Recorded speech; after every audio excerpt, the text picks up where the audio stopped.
nigga, that's my type. That's my type. That's my type. So what's up, everybody? Welcome back to my channel. It's me, Ashley, and I'm coming back with a pregnancy update. I haven't really posted anything about my pregnancy since I told you guys that I was pregnant. So right now, this is probably just be like an overall update on everything that's been going on.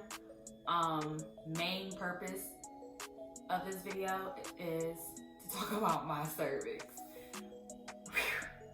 I know it's kind of weird sitting here talking about my cervix, but as of today, I'm 21 weeks pregnant with baby girl Gianna Love. She's great. She's perfect. That's just not me saying it because it's my daughter, but the doctor says she's perfect. She's developing great. Absolutely, there's nothing wrong with her. We just have to get her here into the world in August. So that leads me into the discussion of my cervix. So, story time. I went on my anatomy scan at 20 weeks, and at that appointment, I found out that I have an incompetent cervix. So, if you do not know what an incompetent cervix is, it's basically where your cervix that's supposed to be like, just like this, it's not like this. It's like opening. It's starting to funnel a little bit. Basically as if my body is trying to prepare itself to deliver my daughter. And of course, we can't have any of that right now. So I've been diagnosed with an incompetent cervix. I am now officially at high risk. This is a high risk pregnancy now.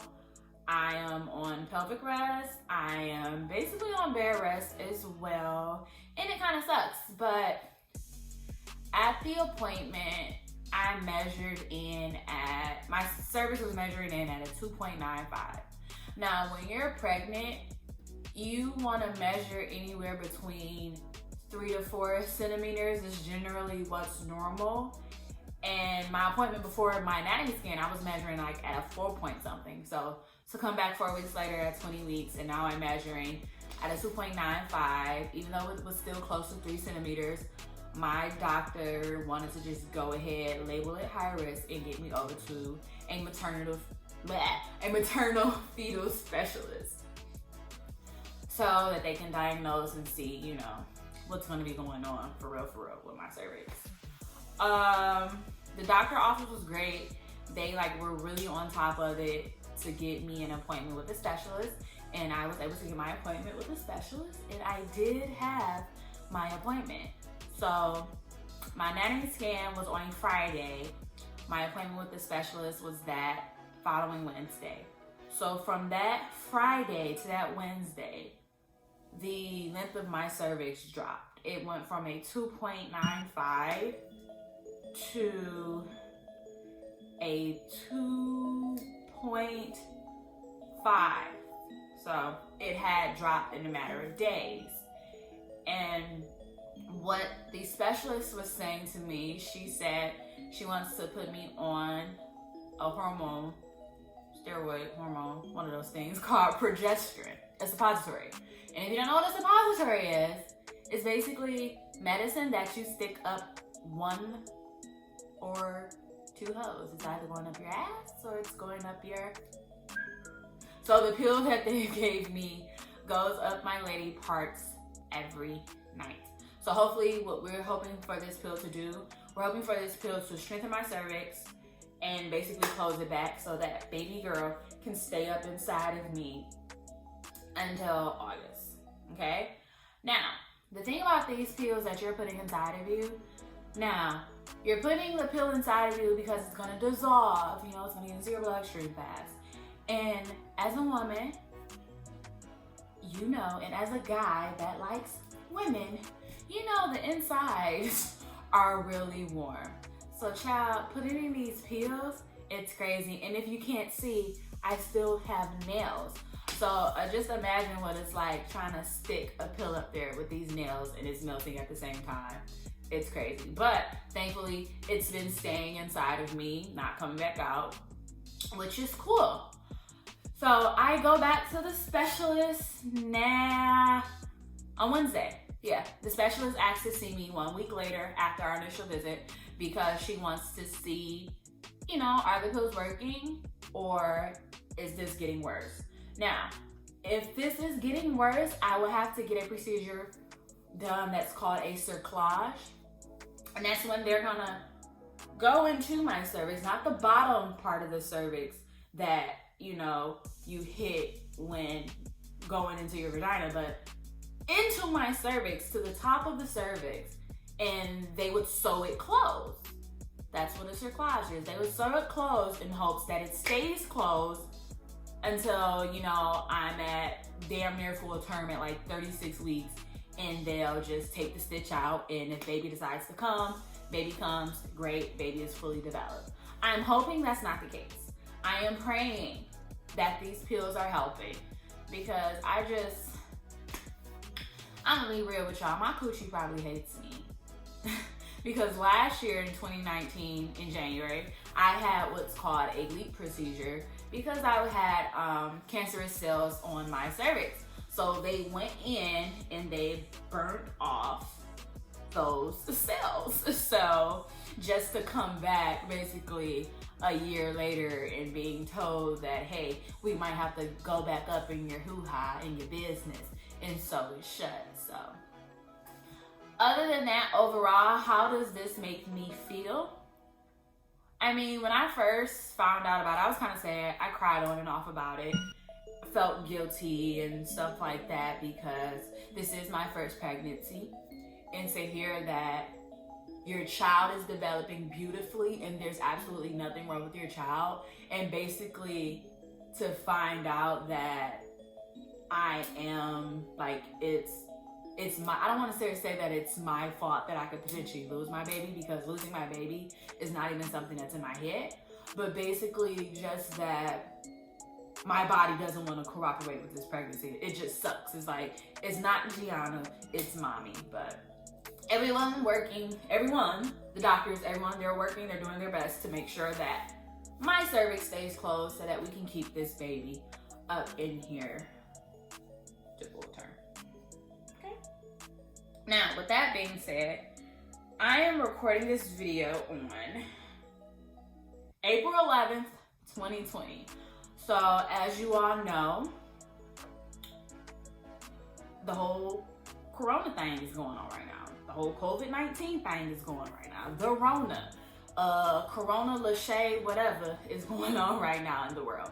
And this is such it is scary. The whole situation is scary right now within the world, but it's such a scary time. Like, it's the worst time to be pregnant because you're just like unsure and not at ease with anything that's going on right now. And it sucks to be a first-time mother, and I'm not being able to enjoy my pregnancy.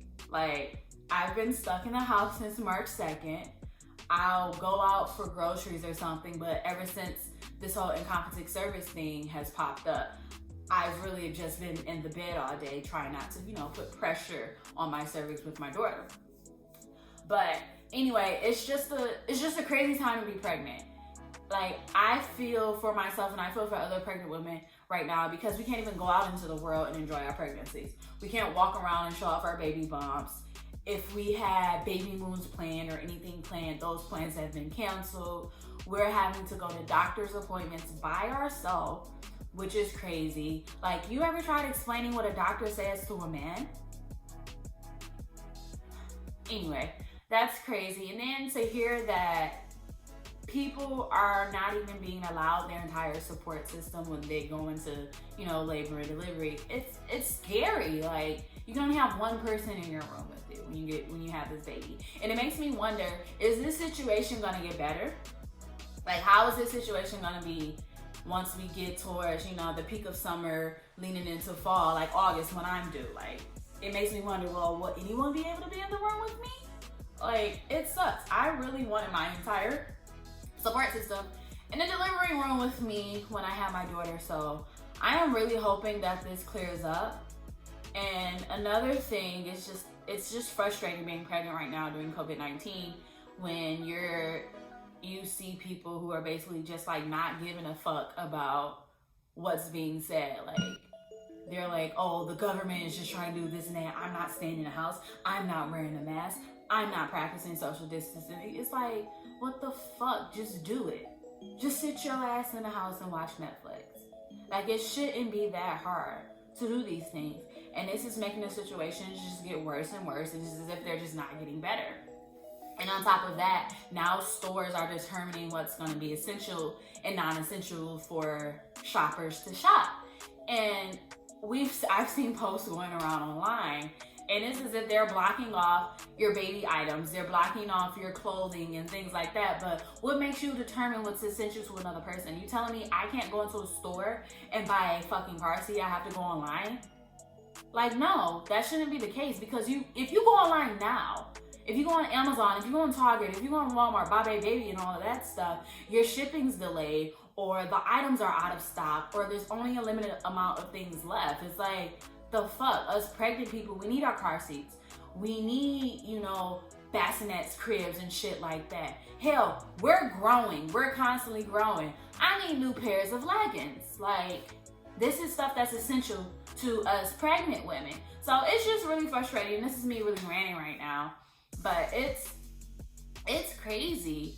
Like, I don't know, y'all. I don't know.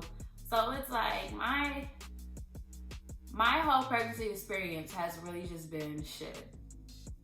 To be honest with you, it makes me just not want to have another kid. It makes me want my daughter to be just the only child. Because if it's not me, it's COVID-19. That's basically been like the whole fucking pregnancy right now in terms of just issues within my body and issues within the world. And it's so annoying. But, yeah, that was my short little spew, my little rant, my little pregnancy update, my little talk about my cervix and COVID-19. But, if you're a mom, if you're a first-time mom, or if you're just a mom going through the whole incompetent cervix thing for the first time, go ahead. You can send me, if you have a question or anything, just go ahead and put it below in the comments. My contact information is also in the description box below. Shoot me an email or anything like that. I will get back to you because I have nothing else to do. I'm stuck in the house like the rest of you guys. So, thank you for coming out to listen to my rant. You guys are awesome. I will, of course, come back with an update in a couple of days after my next appointment with the specialist to let you all know how the suppositories are working, if they're going in the right direction or if they're going in the not so right direction. So, stay safe, regardless if you're pregnant or not. Stay safe. Wear your mask outside. If you gotta make a mask, the YouTube will show you how. Just make sure you're protecting yourself. Make sure you're washing your hands. Make sure you don't have company coming in and out of your house because you do not know where those people have been. You do not know who those people have been around. So, stay safe and God bless.